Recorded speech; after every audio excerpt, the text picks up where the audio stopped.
बीडच्या बिंदुसरा धरणावर पुन्हा एकदा काही तरुणांची जीवघेणी हुल्लडबाजी समोर आली आहे। प्रशासनाने वारंवार प्रतिबंधक आदेश दिले असतानाही काही युवक धरणाच्या सांडव्यामध्ये उतरून स्टंट करताना दिसत आहेत। अशी बेजबाबदार वागणूक एखाद्या जीवावर बेतू शकते। आता तरी प्रशासनाने कठोर कारवाई करावी अशी मागणी नागरिक करत आहेत।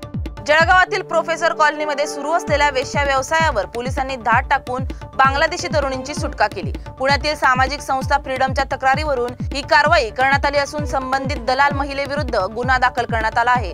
तिच्यावर याआधीही अशा स्वरूपाचे 2 गुन्हे दाखल आहेत। पोलिसांनी बांगलादेशी तरुणींकडून ओळखपत्र जप्त केलं असून ती भारतात कशी आली याचा सखोल तपास सुरू केला आहे। चाळीसगावजवळ कन्नड घाटात महामार्ग पोलिसांनी एका ब्रेझा कारमधून तब्बल 39 किलो एम्फेटामाइन ड्रग्ज जप्त केले असून त्याची अंदाजे किंमत 60 कोटी रुपये आहे। दिल्लीहून बेंगलोरकडे तस्करी सुरू असताना गुरुवारी सायंकाळी ही कारवाई करण्यात आली। पोलिसांच्या प्राथमिक तपासात आंतरराष्ट्रीय टोळी कार्यरत असल्याचा अंदाज वर्तवण्यात आला आहे। आमदार मंगेश चव्हाण यांनी घटनास्थळी भेट घेत पोलीस कारवाईचं कौतुक केलं असून या प्रकरणाची नार्कोटिक्स विभागामार्फत चौकशी करण्याची मागणी केली आहे।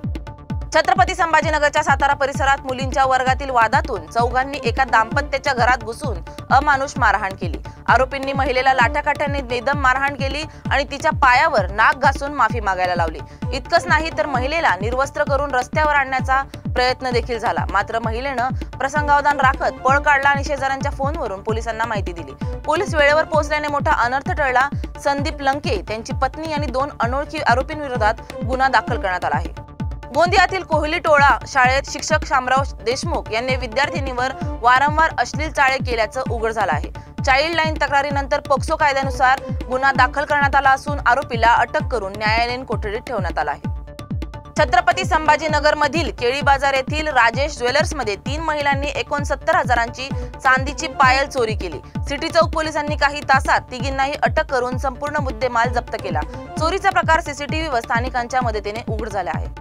मुंबई उपनगरात सुरू असलेल्या मुसळधार पावसाचा फटका पवईला सुद्धा बसला असून येथील चैतन्यनगर नेव्हल कंपाऊंड येथील बॉम्बे पब्लिक शाळा परिसर आणि आसपासच्या चाळीत मोठ्या प्रमाणात पाणी साचल्याने नागरिकांना तारेवरची कसरत करावी लागत आहे। अनेकांच्या घरात सुद्धा पाणी शिरल्याचं दिसून येत आहे।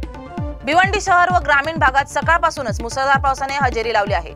अनेक सखल भागात पाणी साचायला सुरुवात झाली असून नागरिकांना वाहतूक कोंडीचा सामना करावा लागत आहे। काही भाग जलमय झाले असून पावसाचा जोर असाच कायम राहिल्यास पाणी साचण्याची दाट शक्यता आहे। नागरिकांनी सतर्क राहण्याचे आवाहन करण्यात आले आहे।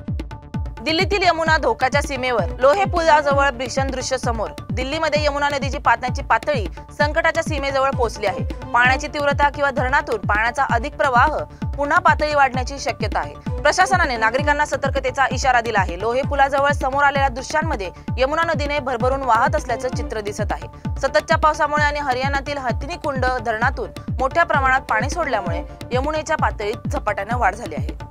बीड शहरात अनोखा प्रकार घडला आहे। पत्नी माहेरी गेल्याने आणि परत येत नसल्याने एका तरुणाने थेट पाण्याच्या टाकीवर चढून शोले सिनेमाच्या धर्मेंद्र स्टाईलने आंदोलन छेडलं। माझी बायको परत आणा अशी विनंती तो पोलीस आणि प्रशासनाकडे करत आहे। परिसरात प्रचंड गर्दी झाली असून पोलिसांनी घटनास्थळी धाव घेतली आहे।